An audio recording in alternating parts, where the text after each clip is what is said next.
दिल थाम कर बैठिए दोस्तों, मंत्री जी हमारे बीच आ चुके हैं। अब वो एक बार फिर रावण को तीर मार कर हर साल की तरह बुराई पर जीत हासिल करेंगे।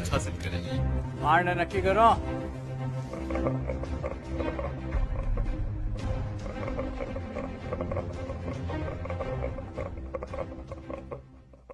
तू मारेगा मुझे? तुम सब यहाँ मुझे मारने इकट्ठे हुए हो? अरे तुम्हारा खुद का कोई ईमान धर्म नहीं है, तुम मारोगे मुझे? और एक बात बता, पिछले साल तो कोई और आया था मारने मुझे, इस बार वो नहीं आया? वो लाल साल वादा पूरा को नहीं करिया सा तो हम की मैं आया हूँ सा। तुम सब अंदर से एक जैसे के जैसे हो। ठीक भीड़ इकट्ठी हुई है मुझे मारने के लिए आज। मैं माता सीता को लेकर गया था, इसीलिए मारने के लिए इकट्ठे हुए ना तुम सब आज।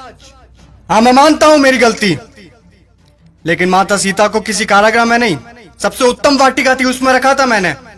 और हाथ लगाना तो दूर, गलत नजर से देखा तक नहीं था मैंने माता सीता को। और तुम्हारे यहाँ छोटी छोटी बच्चियों को दरिंदे उठाकर लेकर चले जाते हैं, उनके साथ रेप करते हैं। उनको तो तुमने कभी ऐसे इकट्ठा होकर जलाया नहीं।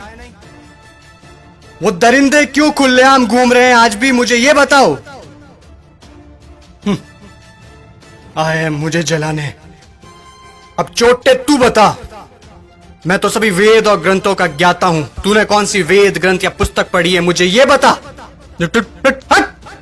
पांचवी फेल मेरे समक्ष बोलेगा तू? चुपचाप खड़ा रह तू। देख, मुझे ना केवल संगीत का शौक है, बल्कि सभी रागों का, सुरों का और वाद्य यंत्रों का ज्ञान भी है। तुझे क्या ज्ञान है वाद्य यंत्रों के बारे में? ये मारने आया है मुझे। अब तुम लोग सुनो, मेरे जैसा महादेव का भक्त ना तो कोई हुआ है, ना मेरे जैसा महादेव की भक्ति किसी ने की है। और तुम लोग, तुम्हारा भी कोई जमीर नहीं है। भगवान पलटते समय नहीं लेते तुम। काम हुआ तो ठीक, तो चलो महादेव के पास, हुए तो चलो महादेव के, नहीं हुए तो चलो इस बार बालाजी के चलते हैं। क्या हुआ? गुस्सा आ रहा है मेरे ऊपर?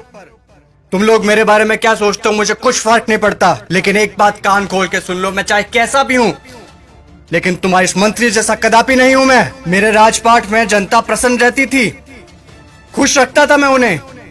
इसकी तरह पटाखों की चोरी कभी नहीं की मैंने।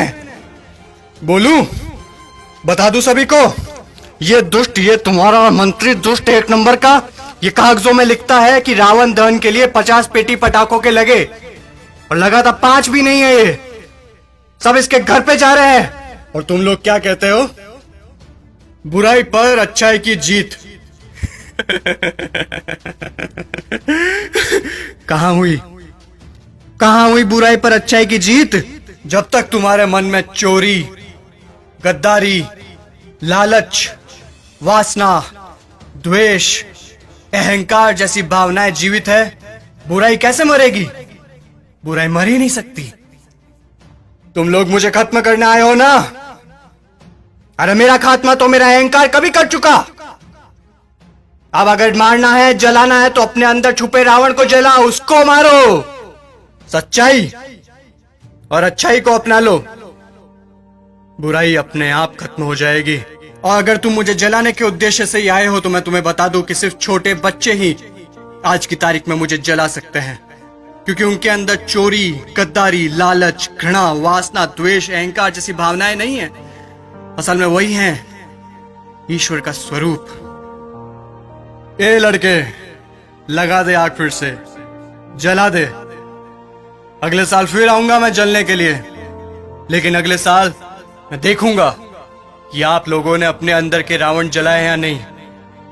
खुश हैं अभी आप सब? एक बार फिर से आपका रावण जल रहा है।